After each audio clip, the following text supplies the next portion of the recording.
Hai,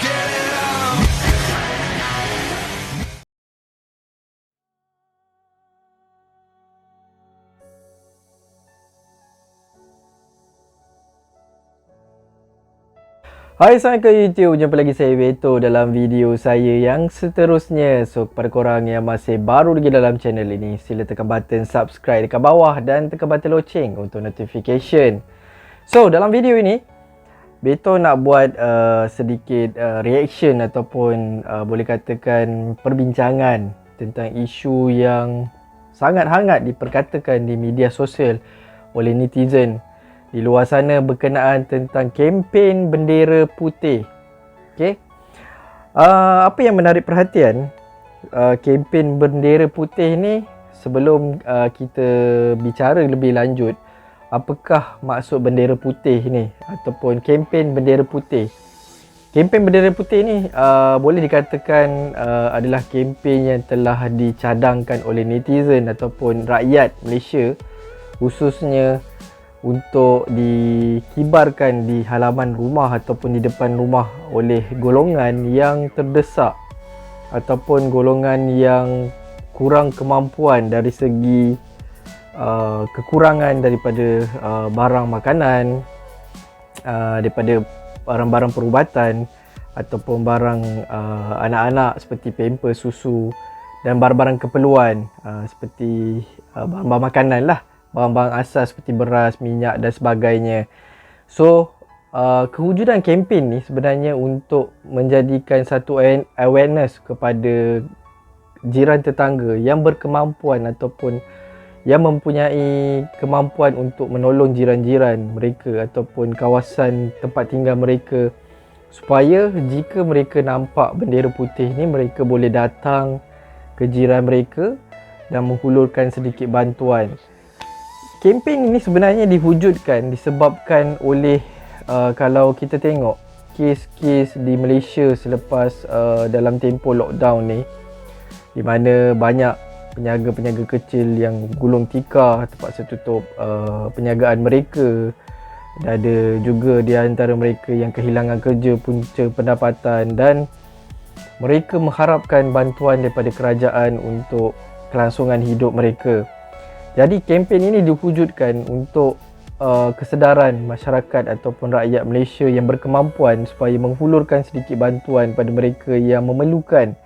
Dan Beto sangat sokong dan setuju dengan kempen ini kepada mereka-mereka yang rasa nak buat kebaikan. Inilah masanya, yang mana yang mampu, yang boleh menyalurkan bantuan, inilah masanya untuk kita menolong keluarga-keluarga yang memerlukan. Disebabkan ini juga kes-kes yang agak memeritkan untuk rakyat Malaysia. Kalau kita tengok kadar kes bunuh diri disebabkan distress, kemurungan yang menyebabkan mereka struggle dengan kehidupan hingga memilih jalan singkat untuk membunuh diri. Kalau korang yang menonton video ni, kalau korang tengok setiap hari ada je kes-kes yang melibatkan bunuh diri. Ada yang terjun di flat awam, ada yang menggantung diri di jambatan jenjantas. Ada banyak kes sebenarnya yang sebenarnya tidak ditampilkan ke media sebenarnya, dan ada juga kes yang ditampilkan ke media. Ini disebabkan oleh kedesakan mereka dalam tempoh-tempoh sukar ni, yang menyebabkan mereka agak mengalami kemurungan, distress dengan kekangan ataupun kewangan mereka yang agak meruncing, sehingga kan mereka terjerut dengan loan rumah, mungkin loan kereta dan keperluan harian anak bini dan sebagainya. Ini yang tidak dapat ditampung. Sebab itu dikatakan, kalau kita cakap lah, sebenarnya bukan setakat golongan B40 sahaja yang terkesan. Malahan ada golongan yang M40 pun juga yang terkesan, tetapi mereka ni tidak tampil ke hadapan mengatakan kesusahan mereka dengan pelbagai masalah yang mereka hadapi. Dan semalam baru-baru kita punya Perdana Menteri Tan Sri Muhyiddin Yassin telah memperkenalkan ataupun telah membentangkan plan pemulihan di mana banyak golongan-golongan yang diberi bantuan, terutamanya golongan miskin tegar, golongan B40 dan M40, dan juga memperkenalkan iCitra untuk pengeluaran KWSP sebanyak RM5,000 maksimum dibayar setiap bulan selama 5 bulan, dan juga moratorium kelaikan tiada syarat untuk golongan B40, M40 dan T20, dan juga peniaga mikro lah. Dan dekat video ni Beto bukan nak against pada kerajaan. Banyak-banyak terima kasih kepada kerajaan yang agak prihatin mendengar suara rakyat, tetapi apa pendapat Beto sebagai seorang rakyat Malaysia sebenarnya? Agak rasa kecewa dekat moratorium yang tidak diberi secara automatik. Kita terpaksa lagi memohon ke bank untuk kelulusan daripada bank untuk mendapat moratorium tersebut. Dan apa yang Beto faham sebenarnya, moratorium yang diberikan hanyalah penangguhan bayaran sementara, dan wang faedah dia, bunga dia tetap berjalan guys. Dan agak kecewa kenapa tidak dilaksanakan seperti moratorium pada PKP 1.0 yang tiada faedah.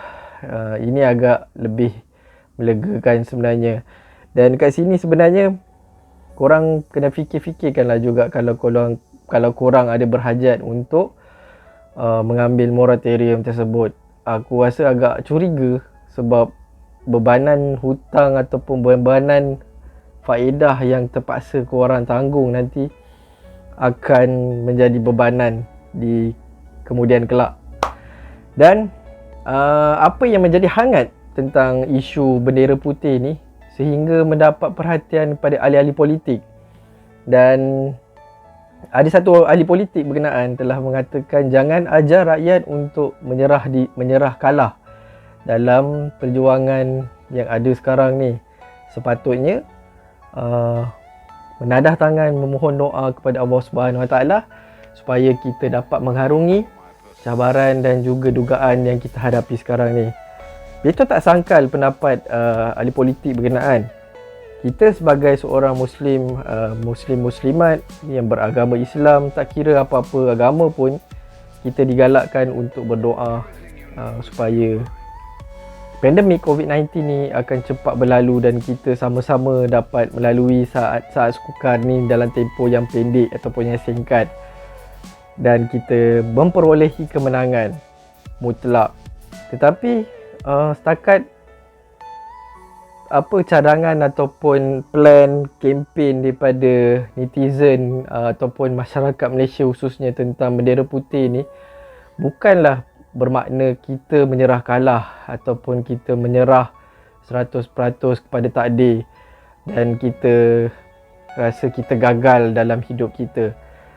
Tujuan sebenar bendera putih ni hanya untuk menaikkan awareness pada masyarakat, pada golongan yang berkemampuan ataupun golongan yang mampu, untuk menolong pada golongan yang terdesak ataupun mengalami masalah kewangan yang sehingga mereka tidak mampu membeli barang-barang keperluan keluarga mereka. Dekat luar sana banyak sangat kes yang kalau korang tengok dekat social media, ada yang sampai baru-baru ni yang paling top terpaksa melelong koleksi Ray Converse yang bernilai RM40,000 lebih. Mungkin disebabkan kedesakan hidup ataupun untuk meneruskan kelangsungan hidup, dia terpaksa menolak barang-barang tu. Ada juga kes yang terpaksa menjual tong gas sebab nak beli makanan, sebab nak jaga mak dia tak ada makanan, dan berbagai-bagai lagi sebenarnya. Tetapi itu yang sebenarnya kedesakan hidup rakyat Malaysia yang ada, yang berlaku sekarang ni sebenarnya.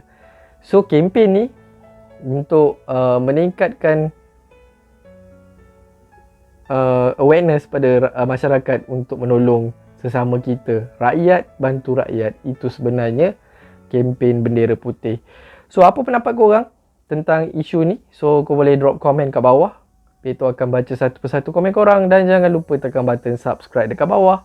Percuma je guys dan gratis. Klik button loceng, klik all untuk mendapat full notification daripada Beto Syukri Channel. Dan berjumpa lagi di konten-konten video akan datang. Assalamualaikum. See you guys on the next video.